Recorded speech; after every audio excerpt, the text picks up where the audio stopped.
Seriously, Chris Matthews, seriously, Wow. the question I have for you is, you know what you do for a living, you know what we do for a living, you know what the media does for a living. They're going to go after the people and find the stories. Right. They're not hard to find when it's 3.5 million people, when it's going to be 5% of the American population that is going to have some problems. And it's still a small part of the big problem. No, the Wall Street Journal, the lady that's a stage 4 cancer that's been kicked off of her plan. Okay. I'm with you.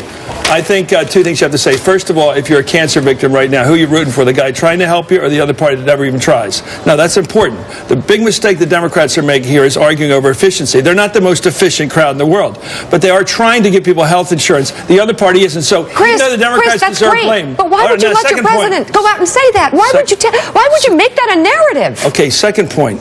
He has to fix this. Yeah. Because two things. If he's only discounting the junk policies, the ones that are catastrophic and $5 a month, that's fine.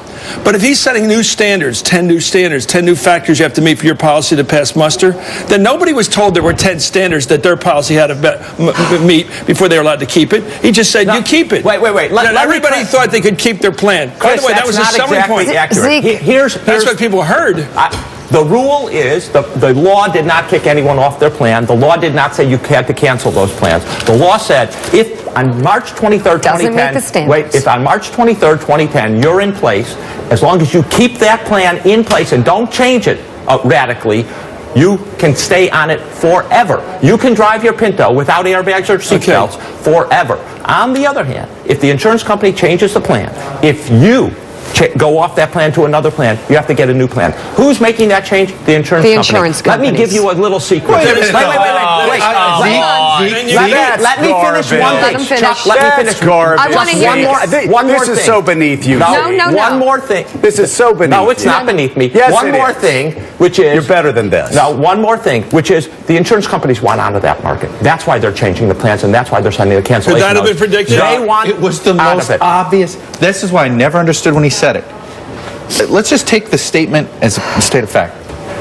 4 of us right here get our insurance from Comcast. Yeah. Do you know how many times we've had to change insurance? I think I've been here 6 years. I think I've changed between GE and all this stuff. I like certain things. Probably almost every year.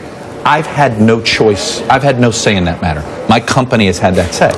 So when he said it, that immediately I kept thinking, well, how is that going to work? Because you can't forget. He may have been talking about the individual market, but he never said that, number one. He may have been talking about what you're saying, but he never said that, number two.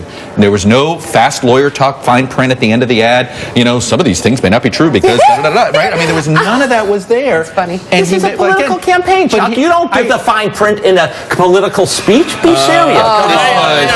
He said it I will tell you 6 times. That is not a defense. It wasn't. That is not a good defense. I disagree with you. Every time he we said put the grandfathering clause in there precisely to make the president's statement true. But when you're saying that if the insurance companies choose to change, well, then that grandfather clause is Let's make this really simple. It's not the president changing it, and it's not the I support this law. Let's make this really simple. In 2010, the White House itself, the administration itself said, when this law goes into effect, between 40 and 67% of people will lose their health care insurance. Between 40 and 67% in of the individual market, of the small market. Let's remember, we are talking about 5% of the population. 15% total. You're talking 15 million about people, 5% of the market. You're talking about 15 million people, and they knew between 40 and 67% were going to be kicked off of their policies. At the same time, Robert Gibbs, that the president's saying, if you like your plan, you're going to keep your plan. Robert, you were in there. Come you were in on that room. now. Why'd you guys say it?